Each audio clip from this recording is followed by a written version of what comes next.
كل خطوة ألف هلا.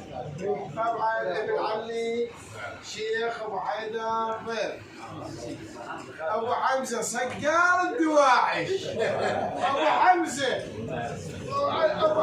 صقار الدواعش، أبو حمزة الغزعلي صقار الدواعش، ابن عبد الله ابو حديثة ابن عبد عباس. وعلى اهلا وسهلا بكم، حياكم الله يا اخواننا العزاز. زين، على كل شخص لوالي آل الصدر واللي يحب محمد الصديق واللي يساند مقتدى الصديق او على حطه فوق الرقال هناك. آل الصدر هم تمدد لآل البيت. الركب سفينة آل الصديق نجح، الله يشهد نجح. والما صعد بالسفينة آل الصديق لا والله هناك خسر.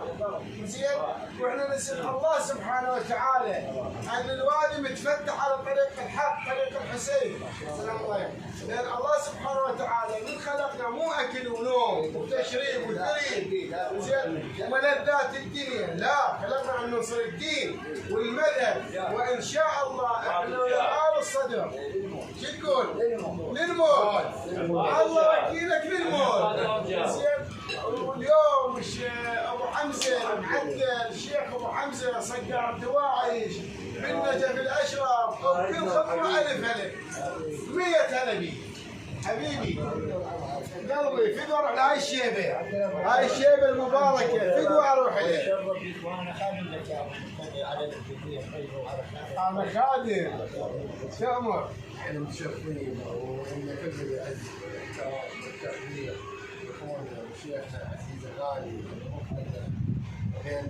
هو من اطباق بني كعب والرموز المحترمه. والشيء الثاني اللي يضيف عليه افضل واكثر هو حب البيت محمد الصدر. ومحمد الصدر هو ضحى نفسه واولاده من اجل الدين ومن اجل المذهب ومن اجل العراق. فاحنا نشكره كل الشكر والتقدير والاحترام. واليوم جيت الى ضريح السيد الشهيد ودعانا لهذا المكان، فهو عز واحترام وتقدير لاخونا ابو مقتدى. وطيبوا افواهكم بالصلاه على محمد وال محمد. اللهم صل على محمد وال محمد وعجل فرجهم.